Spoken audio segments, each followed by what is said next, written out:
Hello, everyone. The tragedy of the kidnap is still unfolding, and people are really in shock. Khan has come out to say that 315 students, teachers confirmed abducted from Niger Catholic school. Initially the numbers were said to be 100, about 100 students and teachers were abducted. Now we are hearing it's more than times three of that initial figure that we had. 315 had been abducted. When this whole abduction were going on, there were quite a number of people who said they are speaking to their family members, people who had family members in the school and all of that. And they were saying that, look, this numbers is way more than the 100 that was being reported. And now you're seeing Khan coming out to say that, hey, this thing, it's over 300. They sent 315 members. The Niger State chapter of the Christian Association of Nigeria says 315 people, including 303 students and 12 teachers, were abducted from St. Mary's Catholic Primary and Secondary School in Papiri, Agwara local government area. Government carried out the abduction after attacking the school in the wee hours of November 21st. Whew. This is just literally uh, crazy. Khan had initially given the numbers to be 227, comprising 215 pupils and students, including 12 teachers. However, in a fresh statement, Bulus Yohana, Khan chairman and Catholic Bishop of Kotongora Diocese, said a verification exercise and final census showed the figures are much higher.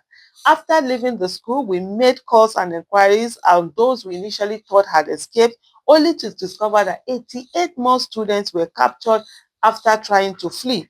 The school had a total of 629 pupils and students, 430 in primary and 199 in secondary school.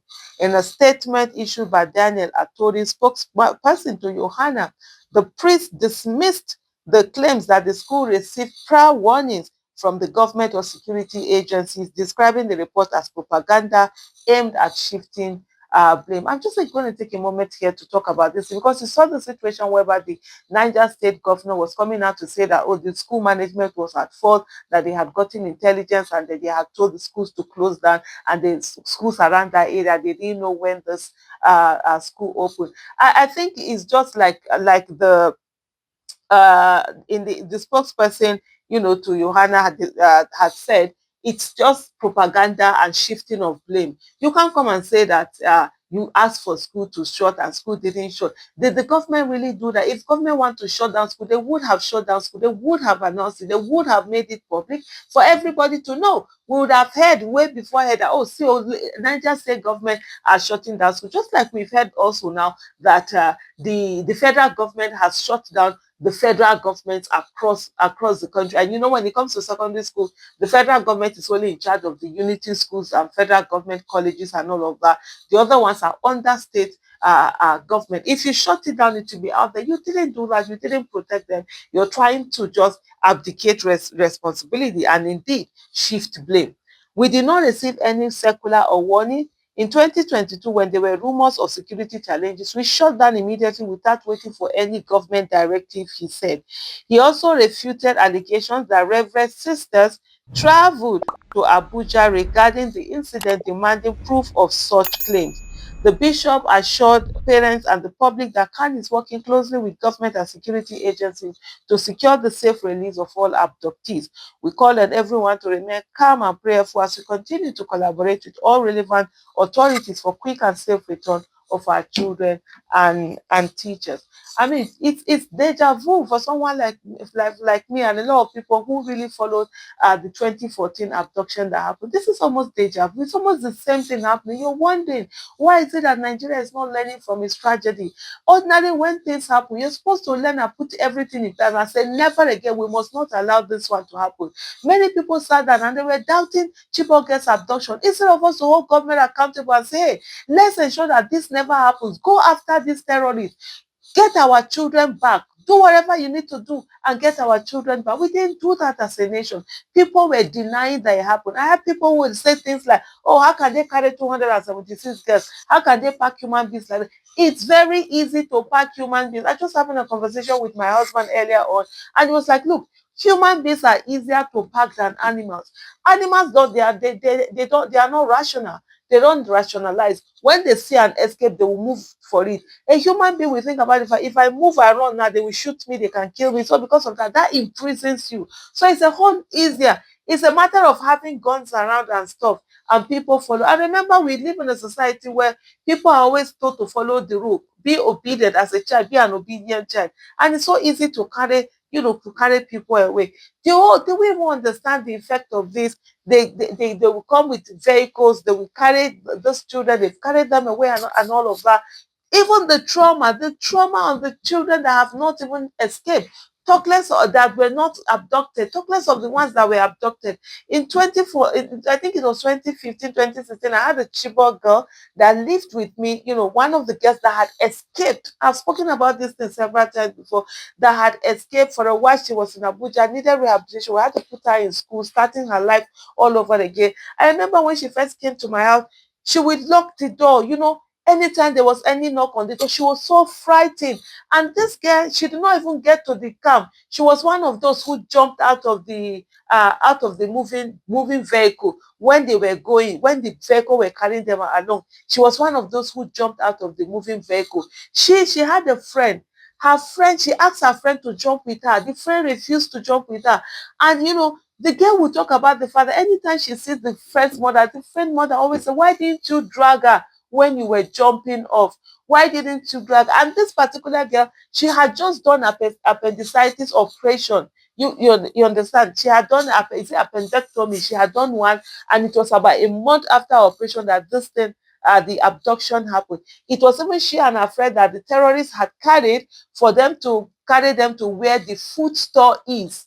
The food store. So because in that abduction, you see, they came to carry food, and they saw this student that, according to her, and even those others who escaped from who were rescued by military, they confirmed that story when they came out. And when they came as soldiers. They were wearing military or uniform, and told them that terrorists were coming, so all of them should come out and gather. They are here to protect them. And then they carried some of the two of, I think it was two of them, to go around the food store and pack the foods that were there. It was when they were started burning the school that the girls realized that, these are not soldiers, so these are terrorists. And so they sat them there in that middle of it. Then they started deciding, should we? Some of them say kill all of them. Some say no, don't kill them. We don't. Some say release them. Some say pack them. That was how they ended up packing them. For some, that they got into the car, some jumped, or some broke their leg. Whether they shot some of them, I can't remember now precisely. Whether there were some that they say, okay, those are so should they kill them? They say no, leave them, so that they'll be the ones to tell others, what had happened. The same thing when they came to Dapchi. I remember the students of Dapchi. Remember Dapchi abduction was the one where they carried Leah Sharibu, when Nigeria negotiated for all the children and left Leah Sharibu alone. The terrorists held her because she refused to convert from Christianity to Islam. This is the same Islam where it is there in Surah Al-Baqarah, the second chapter in the Quran, that there's no compulsion in religion. You cannot force anybody to become a Muslim. You cannot force anybody to do a religion. These same people who say they are fighting for Islam will hold someone because the person refused to convert to Islam. It's just say the anomalies in all of that. So that children, some of them said they remembered what happened, the story they heard about Chibok, so that when these soldiers came, what they did was that they looked down, they looked at the leg of the soldier. They saw some of them were wearing slippers. And they knew that soldiers cannot be wearing slippers. That was how some of them, escaped, and they were not abducted. It's always such a crazy thing that over the years, children are still being abducted in schools. And this one, it's scary because it seems as if probably there is an orchestrated, attacks going on. Whether they want to pack these children and use them as human shields because they hear of the fact that maybe Americans might be coming to fight, maybe there might be increased fight. That's why I'm so angry at the fact that the Nigerian government, led by the illegitimate president Bola Ahmed Tinubu, does not realize that The fact that Nigeria has been designated as the country of particular concern is opportunity to open up to the world and say that, look, we are having problem here. These terrorists are overwhelming us. How can the world help us? Is it in terms of manpower, intelligence, arms, whatever it is, for us to be able to defeat these terrorists? Instead, they focus on propaganda as they usually will do. Thank you so much for watching. Bye.